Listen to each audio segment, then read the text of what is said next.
Khushi's corner या YouTube चॅनलमध्ये तुम्हा सर्वांचं स्वागत। तर आज आपण या व्हिडिओमध्ये भगवान शिवाचे शिवपुराणातील समस्या सोडवणारे 16 उपायकारक तोडगे पाहणार आहोत।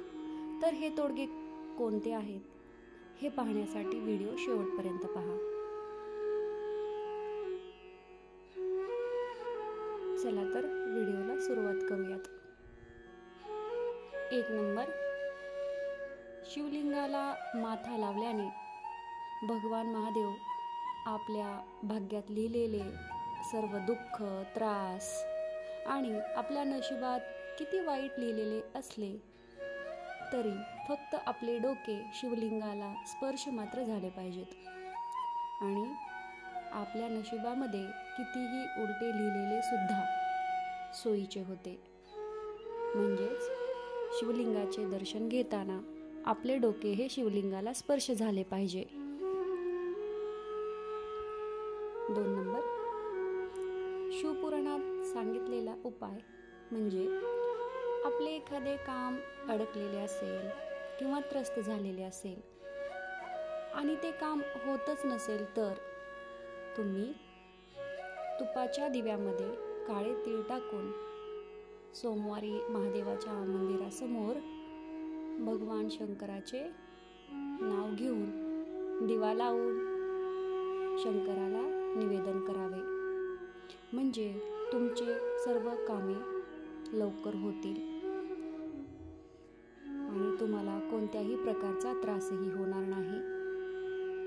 3 नंबर, पत्रिकेमध्ये दोष असेल तर प्रदोष करावा, पण तो प्रदोष कसा करावा तर प्रदोषाला तिखट खाल्लेले चालत नाही, तर काय खावे तर गोड पदार्थ खावेत।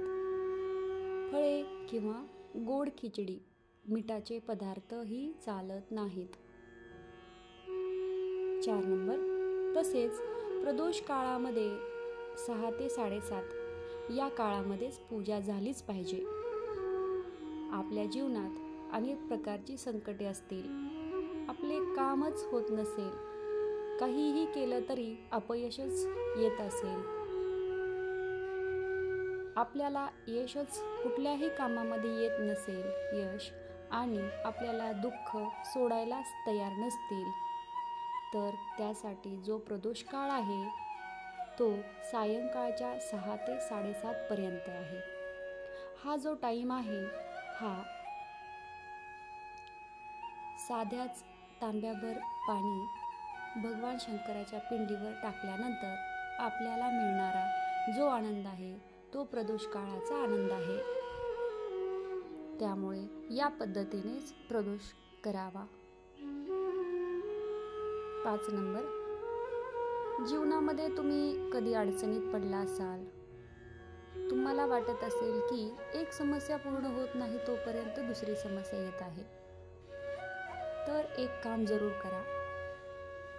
बेलाच्या झाडाखाली म्हणजेच बेलाच्या झाडाच्या मुळापाशी लाल चंदनाचे पाणी 1 लोटा प्रत्येक सोमवारी अर्पण करायला सुरुवात करावी। आपल्या अडचणी आपोआप दूर होतील। तुमच्या अडचणी सोडवण्यासाठी हा शिवपुराणातील उपाय नक्की करून पहा। 6 नंबर,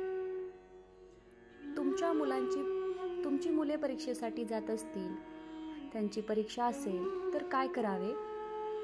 बेलाचे जे मधले पान असते ते त्याला मध लावून द्या, मुलाच्या हाताने महादेवाच्या पिंडीला अर्पण करा, म्हणजे मुलांना त्यांची परीक्षा ही सोपी जाईल।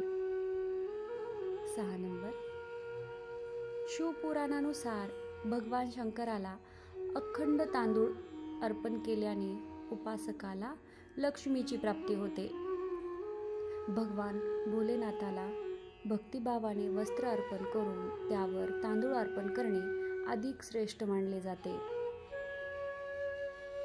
7 नंबर, भगवान शंकराला तीळ अर्पण केल्याने व्यक्तीचे सर्व पापे नष्ट होतात आणि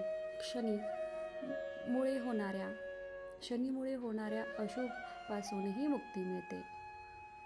त्यामुळे शिवाला काळे तीळ अर्पण करावेत. 8 नंबर, शिवपुराण सांगते की जवाद्वारे भगवान शिवाची पूजा केल्याने स्वर्गीय सुख प्राप्त होते. त्यामुळे जवाने भगवान शिवाची पूजा करा. 9 नंबर, गव्हापासून बनवलेल्या पदार्थांनी केलेल्या शंकराची पूजा निश्चितच शुभ मानली जाते. गव्हाची धान्याची पूजा केल्याने मुलांमध्येही वाढ होते आणि मुलांची व्यवस्थित वाढ होते. 10 नंबर, मुगाची पूजा केल्यास भगवान शिव मनुष्याला सुख आणि समृद्धी प्रदान करतात. 11 नंबर, तुमच्या घरी बेलपत्राचे झाड लावा. घरामध्ये बेलपत्राचे झाड लावल्याने देवी महालक्ष्मी प्रसन्न होते आणि तुमच्या घराचे कल्याण होते. 12 नंबर, ओम नमः शिवाय या मंत्राचा उच्चार करताना एक बेलपत्र दुधात बुडवून शिवलिंगावर अर्पण करावे. तुम्ही हे काम किमान 7 सोमवार चालू ठेवावे. प्रत्येक बेलपत्र गुळगुळीत बाजूने शिवलिंगाला अर्पण करावे.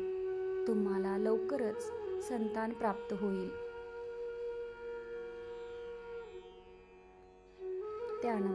13 नंबर, शिवलिंगावर गहू अर्पण केल्याने सुयोग्य पुत्रप्राप्ती होते.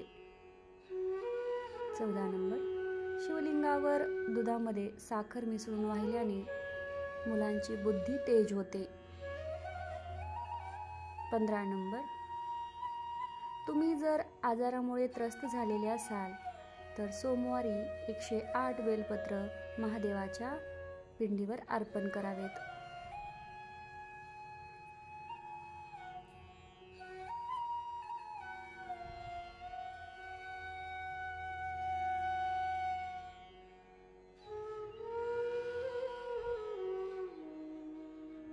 वरील व्हिडिओ आवडला असल्यास चॅनलला लाईक, शेअर आणि सबस्क्राईब करा.